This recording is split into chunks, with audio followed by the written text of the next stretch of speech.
Hello everyone, Toby LaBeouf here with Real Estate Investor Pros. Today we're going to discuss how escrow accounts for tax and insurance work, and more importantly, what property owners need to watch out for. First, it's important to understand what an escrow account actually is. An escrow account is simply a savings account managed by your loan servicer to collect funds for property taxes and insurance throughout the year. The calculation is fairly straightforward. Your annual property taxes, your annual insurance premium, and the servicer's required escrow cushion, typically about 1.5 months of taxes and insurance, are added together and divided by 12. That amount becomes part of your monthly mortgage payment. One challenge with escrow accounts is that property taxes are often paid in arrears. In other words, that taxes for a given year are not finalized until later in that tax year.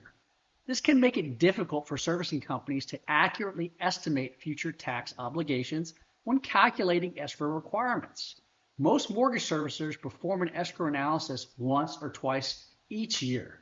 These reviews typically occur around December and sometimes again in February or March. Once completed, the servicer is required to send the results to the borrower by mail or electronically.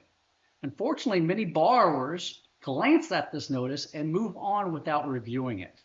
Then 2 or 3 months later, they're surprised when their monthly mortgage payment increases significantly. If the servicer determines that your escrow amount has a shortage, you'll generally be given 2 options.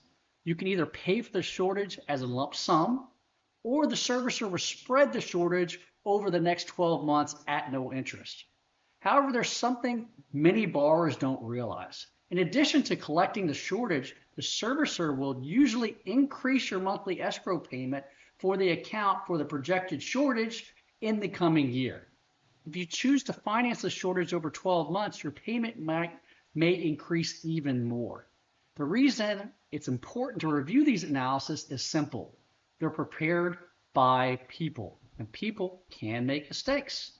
I recently spoke with an investor who wanted to refinance or possibly sell a property because his cash flow had been severely impacted by escrow increases.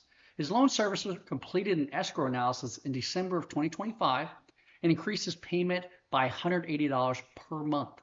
Then after a second analysis in February, they increased it another $200 per month. His payment had increased a total of $300 per month. For many investors, that's the difference between a profitable rental property and one that loses money every single month. I asked him to send me his escrow analysis, property statement, and his insurance declaration page. After reviewing the documents, I noticed there were overlapping insurance policies. The servicer had accidentally counted the insurance expense twice when calculating the escrow requirement. After correcting the error, the actual payment increase should have been approximately $35 per month due to the higher property taxes, but definitely not $380. The lesson here is simple. As a property owner, you should either consider waiving escrows when appropriate and permitted by your lender, or make it a habit to carefully review your escrow analysis you receive from your servicer. This is not something you can simply set and forget. A small servicing error can have a major impact on your property's cash flow and your overall investment return. If you have any questions about today's topics, feel free to reach out to A&P Lending at 281-391-5363. Again, I'm Toby LaBeouf with Real Estate Investor Pros. Thanks again for watching, and I'll see you in the next video.